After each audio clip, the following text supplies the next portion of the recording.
ప్రభునందు సోదరి సోదరులకు ప్రభు అయిన యేసుక్రీస్తు వారి పేరిట ప్రేమపూర్వక వందనములు తెలియజేస్తుంటున్నాను. మనం దేవుని పరిశుద్ధ గ్రంథంలో ప్రవగీతము 1వ అధ్యాయము 15వ వాక్యమును చదువుకుందాం. నా ప్రియురాల, నీవు సుందరివి, నీవు సుందరివి, నీ కన్నులు గోకండ్లు. దేవుని పరిశుద్ధ గ్రంథంలో మనము చదివిన వాక్య భాగంలో ప్రభువైన యేసుక్రీస్తు వారు సంఘమును ప్రశంసించిన రీతిని గమనిస్తున్నాం. నా ప్రియురాల, నీవు సుందరివి, సుందరివి అని ప్రభు సంఘమును ప్రశంసిస్తున్నాడు. సంఘం యొక్క సౌందర్యమును ఇక్కడ మనము గమనిస్తున్నాం. సౌందర్యము 3 విధాలుగా మనకు కనబడుతుంది. ఒకటి, దేవుడు సహజముగా దయచేసిన సౌందర్యం. దేవుని కళా నైపుణ్యాన్ని బట్టి దేవుడు దయచేసిన సౌందర్యమును అక్కడ మనం చూస్తాం. రెండవదిగా, తాము అందంగా కనిపించాలని కృత్రిమంగా అలంకరించుకునే సౌందర్యం. ఈ విషయాన్ని గురించి దేవుని యొక్క వాక్యం ఏం తెలియజేస్తుందంటే, అందము మోస్కరము, సౌందర్యం వ్యర్థము అని తెలియజేస్తుంది. మూడవదిగా మనం చూసినప్పుడు అంతఃసౌందర్యం లేక ఆత్మీయ సౌందర్యం. ఈ సౌందర్యము దేవుని దృష్టికి ప్రీతికరము అనే సంగతి దేవుని యొక్క వాక్యంలో మనం చూస్తున్నాం. మనము చదివిన వాక్య భాగంలో ప్రభువైన యేసుక్రీస్తు వారు సంఘం యొక్క సౌందర్యమును ప్రశంసిస్తున్నారు. నా ప్రియురాల, నీవు సుందరివి, సుందరివి అని ఆమెను పొగడ్తలతో ముంచెత్తుతున్నారు. సంఘం యొక్క సౌందర్యానికి మూల కారణం ఏమిటి? సంఘం యొక్క సౌందర్యాన్ని చూసి ప్రభువు సంతోషించడానికి కారణాలు ఏమిటి? ఈ సంగతులు దేవుని పరిశుద్ధ గ్రంథంలో లేఖన ఆధారాలుగా కొన్ని విషయాలు మనం చూద్దాం. ప్రథమంగా మనం చూసినప్పుడు ఎఫెసీ పత్రిక 1వ అధ్యాయము 7వ వచనంలో సంఘము యేసుక్రీస్తు రక్తం చేత కడగబడినది అనే సత్యం మనం చూస్తున్నాం. యేసుక్రీస్తు కల్వరి శిలువలో చిందించిన అమూల్యమైన రక్తధారల చేత, ప్రశస్తమైన రక్తం చేత, పరిశుద్ధ రక్తం చేత సంఘము కడగబడినది అనే సత్యమును మనం చూస్తున్నాం. రెండవదిగా మనం చూసినప్పుడు ఎఫెసీ పత్రిక 1వ అధ్యాయము 13లో సంఘము దేవుని ఆత్మ చేత ముద్రింపబడినది అనే సత్యాన్ని చూస్తున్నాం. పరిశుద్ధాత్మ ద్వారా ముద్రించబడినది సంఘం. ఈ సత్యం కూడా దేవుని యొక్క వాక్యంలో మనం చూస్తున్నాం. మూడవదిగా ఎఫెసీ పత్రిక 5వ అధ్యాయము 27లో చూస్తే పరిశుద్ధమైన దేవుని వాక్యం చేత సంఘము పవిత్రపరచబడుచున్నది. అది కలంకమేను, ముడతయను అట్టిది ఏదేనూ లేక మహిమగల సంఘముగా దానిని తన ఎదుట నిలబెట్టుకునవలనని వాక్యంతో ఉదక స్నానం చేత దానిని పవిత్రపరచి పరిశుద్ధపరచుటకై దాని కొరకు తను తాను అప్పగించుకొనెను అనే సంగతులు అక్కడ మనము చూస్తున్నాం. నాలుగవదిగా మనం చూసినప్పుడు ప్రకటన 19 అధ్యాయము 8లో ఈ సంఘము ధరించిన వస్త్రాల గురించి మనం చూస్తాం.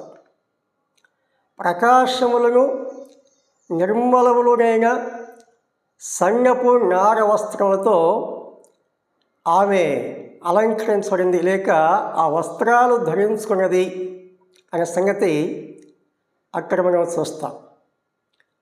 అవి పరిశుద్ధుల నీతి క్రియలు అనే సంగతి కూడా చూస్తాం. అనగా దేవుని యొక్క నీతి కలిగి జీవించినది అనే సంగతిని ఆ వాక్య భాగంలో మనము చూస్తున్నాం. దైవనీతి కలిగి జీవిస్తున్నది, దైవ నీతిని అనుసరించేది అనే సత్యమును అక్కడ మనము చూస్తాం. ఆ తర్వాత పరమగీతము 4వ అధ్యాయము 9లో అక్షయమైనటువంటి అలంకారములు కలిగినట్లుగా మనం చూస్తాం. అక్షయమైన అలంకారం, క్షయమైపోయే తాత్కాలిక అలంకారాలు ఆమె ఆశించినది కాదు, ధరించినది కాదు. దేవుడే దయచేసిన అక్షయ అలంకారముల చేత అలంకరించబడినది అనే సంగతిని దేవుని వాక్యంలో మనము చూస్తున్నాం. 5వదిగా వచ్చినప్పుడు పరమగీతము 4వ అధ్యాయము 7వ వాక్యంలో నీ యందు కళంకమేమీ లేదు అన్నాడు. నీ యందు కళంకము ఏమీ లేదని చెప్పాడు. ఈ మాట చాలా ఉన్నతమైనటువంటి భావమును తెలియజేసే మాట.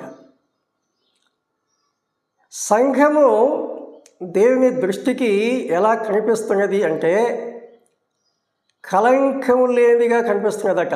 ఎందుకు అలా కనిపిస్తున్నది? పై భాగంలో కొన్ని విషయాలు మేము చూసాం కదా. యేసుక్రీస్తు రక్తం చేత కడవడినది, దేవుని ఆత్మ చేత ముద్రింపబడినది, దేవుని వాక్యం చేత పవిత్రపరచబడినది, దేవుడు దయచేసిన ప్రశస్త వస్త్రములు ధరించినది, ప్రకాశములను నిర్మలములనైన ఆ వస్త్రాలు ధరించినది, నీతి వస్త్రాలు ధరించినది. అందుచేత ఆమె గురించి ప్రభువు అక్కడ తెలియపరుస్తున్నాడు, నీ యందు కళంకము ఏమీ లేదు అని ఆమెను ప్రశంసిస్తున్నాడు. ఈ మాట చాలా ఉన్నతమైనటువంటి భావంతో కూడిన మాటగా మనం చూస్తున్నాం. దేవుని దృష్టిలో సంఘము ఎంత అపురూపమైనదో, ఎంత అమూల్యమైనదో, ఎంత శ్రేష్టమైనదో, దేవుని దృష్టిలో సంఘానికి అనిచ్చిన ప్రాముఖ్యత, ప్రాధాన్యత ఎలాంటిది కూడా ఇక్కడ మనం చూడవచ్చు. 7వదిగా మనం చూసినప్పుడు సంఘము మహిమగల సంఘముగా మనం చూస్తున్నాం. ఎఫెసు పత్రిక 5వ అధ్యాయంలో ఈ సత్యాన్ని మనము గమనిస్తుంటున్నాం. 27లో మనం చూసినప్పుడు అటువలే క్రీస్తు కూడా సంఘమును ప్రేమించి అది కళంకమైనను ముడతైనను అట్టిది మరి ఏదైనను లేక పరిశుద్ధమైనదిగాను నిర్దోషమైనదిగాను మహిమగల సంఘముగాను ఆయన తన ఎదుట దానిని నిలవబెట్టుకొనవలెనని వాక్యంతో ఉదక స్నానం చేత దానిని పవిత్రపరచి పరిశుద్ధపరచుటకై దాని కొరకు తను తాను అప్పగించుకొనెను. పరిశుద్ధమైనదిగాను నిర్దోషమైనదిగాను మహిమగల సంఘముగాను అనే మాటలు ఇక్కడ మనం చూస్తున్నాం. దేవుడు ఈ సంఘమును ఏ రీతిగా సిద్ధపరుస్తున్నాడు అనే సంగతి చూస్తే పరిశుద్ధమైన సంఘముగా ఆయన సిద్ధపరుస్తున్నాడు, నిర్దోషమైన సంఘముగా సిద్ధపరుస్తున్నాడు, మహిమగల సంఘముగా ప్రభువైన యేసుక్రీస్తు వారి సంఘమును సిద్ధపరుస్తున్నారు అనే సంగతి మనం చూస్తున్నాం.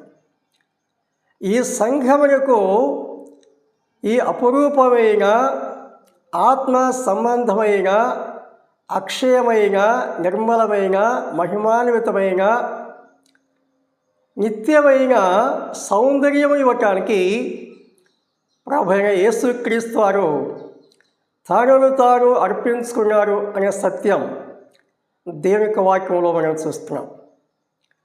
ఒక మాటలో చెప్పాలంటే సంఘం యొక్క సౌందర్యం, సంఘం యొక్క పరిశుద్ధత, సంఘం యొక్క మహిమ, సంఘం యొక్క ఔన్నత్యం సమస్తము ప్రభువైన యేసుక్రీస్తు వారే అనే సంగతి మనం దేవుని యొక్క వాక్యంలో చూస్తున్నాం. మనం ప్రారంభం నుండి గమనించాం. యేసుక్రీస్తు రక్తం చేత కడగబడిన సంఘం, దేవుని ఆత్మ చేత ముద్రింపబడిన సంఘం, దేవుని వాక్యం చేత పవిత్రపరచబడిన సంఘం, ప్రశస్త వస్త్రములు ధరించుకునే సంఘం, కళంకము లేని సంఘం, అక్షయ అలంకారములు ధరించిన సంఘం, మహిమగల సంఘం. ఇన్ని శ్రేష్టమైనటువంటి లక్షణాలు సంఘం కలిగినది కాబట్టి సంఘమును ప్రభువైన యేసుక్రీస్తు వారు ప్రశంసిస్తున్నారు. నా ప్రియురాల, నీవు సుందరివి అని ప్రశంసిస్తున్నారు. ప్రభునందు సోదరి సోదరులారా, సంఘము అనగా విశ్వాసుల సమూహమే. ప్రభువైన యేసుక్రీస్తునందు విశ్వాసం ఉంచి క్రీస్తు రక్తం చేత కడగబడి దేవుని ఆత్మ చేత ముద్రించుకున్నటువంటి ప్రజలే దేవుని యొక్క సంఘము అనేది వాక్యంలో మనం చూస్తున్నాం. ప్రతి విశ్వాసి కూడా ఇదివరకు మనం దేవుని యొక్క వాక్యంలో గమనించినటువంటి లక్షణాలు లేక అనుభవాలు మన జీవితాల్లో మనం కలిగినప్పుడే దేవునికి మనం ఇంపైన వారిగా, శ్రేష్టమైన వారిగా, అమూల్యమైన వారిగా ఉండగలం. సంఘం యొక్క నమూనమని గమనిస్తున్నప్పుడు సంఘములో సాటి అవయవాలుగా ఉన్నటువంటి మనం కూడా అదే తరహాలో జీవిస్తూ దేవుని యొక్క నామానికి మహిమార్థంగా జీవిస్తూ ప్రభు యొక్క హృదయాన్ని సంతోషింపచేస్తూ మన విశ్వాసయాత్ర జీవితంలో ముందుకు సాగాలని, ప్రభు యొక్క రాకడలో సంతోషంతో ప్రభువును ఎదుర్కోవాలని, ప్రభుతో సదాకాలం జీవించాలని ప్రభు ఈ మాటలు మనకు తెలియపరుస్తున్నారు. ప్రభు ఈ మాటలు మనందరి క్షమార్థమై దీవించునుగాక. ప్రభు పేరిట అందరికీ వందనాలు తెలియజేస్తుంటున్నాను.